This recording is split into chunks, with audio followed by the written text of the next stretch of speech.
ಎತ್ತಿದ್ದೀನಿ ನೋಡಿ. ಈಗ ಡೈರೆಕ್ಟಾಗಿ ನಾವು ಆಹಾರ ಪದಾರ್ಥಗಳನ್ನ ಹಾಕಿ ರುಬ್ಬಕ್ಕಾಗಲ್ಲ. ಇದರಲ್ಲಿ ಸ್ವಲ್ಪ ಕಲ್ಲಿಂದು ತರಿ ಮಣ್ಣು ಎಲ್ಲ ಸೇರ್ಕೊಂಡ್ಬಿಟ್ಟಿರ್ತದೆ, ಕೊಟ್ಟಿರ್ತಾರಲ್ಲ. ಅದಕ್ಕೆ ಏನು ಮಾಡಬೇಕು, ಸ್ವಲ್ಪ ಉಪ್ಪು ನೋಡಿ, ಸ್ವಲ್ಪ ಉಪ್ಪು ಹಾಕೋತೀನಿ, ಸ್ವಲ್ಪ ಅರಿಶಿನ,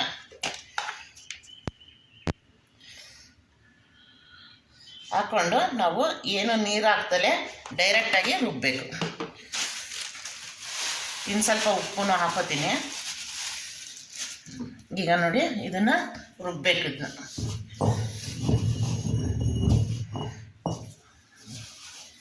ಅರಿಶಿನ ಉಪ್ಪು ಹಾಕಿ ರುಬ್ಬಿದ್ರೆ ಅದರಲ್ಲಿರೋ ಮಣ್ಣಿನ ಕಣಗಳೆಲ್ಲ ಹೋಗುತ್ತೆ. ಹಿಂಗೆ ತರಿಯಾಗಿರುತ್ತಲ್ಲ ನೋಡಿ.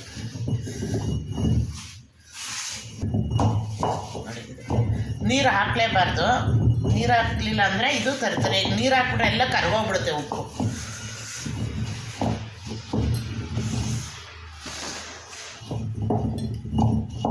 ಆಮೇಲೆ ನೀವು ಆಹಾರ ಪದಾರ್ಥಗಳನ್ನ ಇದು ಮಾಡ್ಕೋಬೋದು. ಹೀಗೆ ರುಬ್ಬಬೇಕು. ಹಿಂಗೂ ಅಷ್ಟೇ ನೋಡಿ, ಇದು ಅಷ್ಟೇ.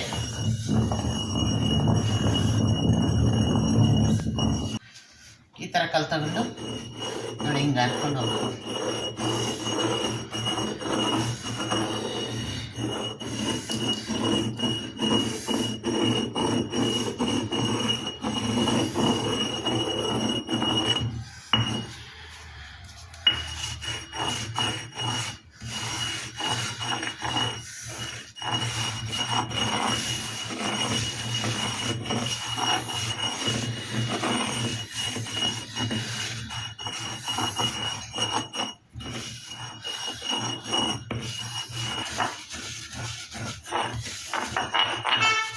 ಈ ಥರ ಮಾಡಿಬಿಟ್ಟು ಇದನ್ನೆಲ್ಲ ಎತ್ತಿಬಿಡ್ಬೇಕು. ಹಿಂಗೆ ಎತ್ಬಿಟ್ಟು ಕ್ಲೀನಾಗಿ ನೀರು ಹಾಕಿ ತೊಳೆದು ನೀಟ್ ಮಾಡಿದ್ರೆ ಇಟ್ಸ್ ರೆಡಿ ಟು ಆಹಾರ ಪದಾರ್ಥಗಳನ್ನ ರುಬ್ಬಿ ಇಟ್ಕೊಳ್ಳೋಕ್ಕೆ ರೆಡಿ ಆಗುತ್ತೆ ಅಂತ ಅರ್ಥ.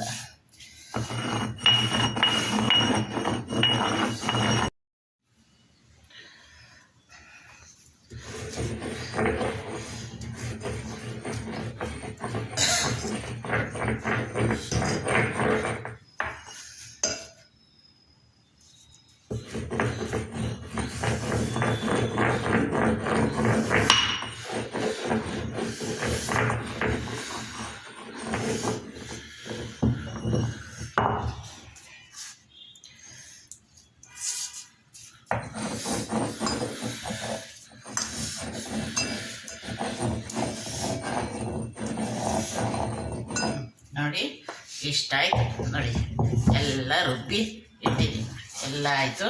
ಈಗ ಇದನ್ನು ಎಲ್ಲ ತೆಗೆದಾಕೋಬೇಕು. ಎಲ್ಲ ತೆಗೆದ್ಬಿಡ್ತೀನಿ. ಇದನ್ನು ತೆಗೆದ್ಬಿಟ್ಟು ತೊಳೆಯೋದು.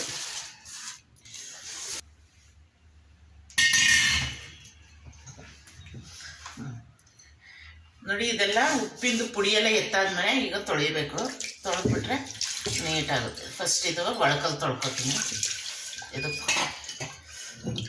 ಸಾಕು.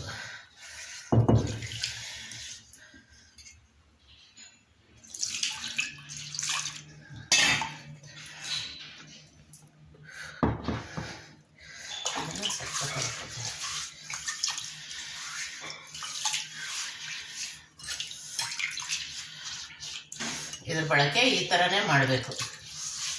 ಡೈರೆಕ್ಟಾಗಿ ಆಹಾರ ಪದಾರ್ಥ ಯಾವತ್ತೂ ರುಬ್ಬಕ್ಕೋಗ್ಬಾರ್ದು. ಯಾಕಂದರೆ ಕಲ್ಲಿನ ತರಿಗಳೆಲ್ಲ, ಅಲ್ಲಿ ಕಲ್ಲು ಕುಟ್ಟಿರ್ತಾರಲ್ಲ, ಅದ್ರ ತರಿಗಳೆಲ್ಲ ಸೇರ್ಕೊಂಡ್ಬಿಟ್ಟಿರುತ್ತೆ ನೋಡಿ. ಈಗ ಈಸಿಯಾಗಿ ಹೀಗೆ ನಾವು ಸೌಟಲ್ಲೇ ಎತ್ಕೋಬೋದು.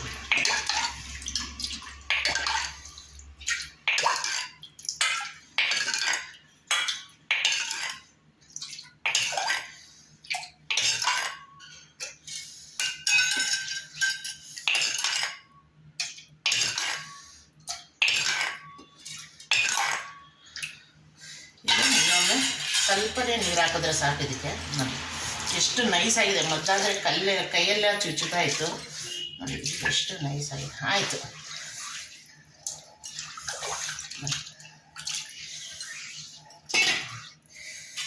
ಇದನ್ನು ನೀರು ಎತ್ಕೊಂಡ್ರೆ ಇಟ್ಸ್ ರೆಡಿ.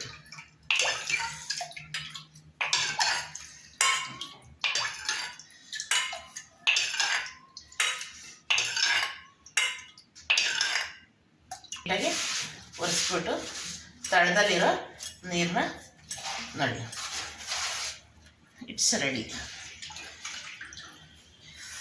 ಈಗ ಒಳಕಲ್ಲು ಆಹಾರ ಪದಾರ್ಥ ರುಬ್ಬೋದಕ್ಕೆ ರೆಡಿಯಾಗಿದೆ. ಇಟ್ಸ್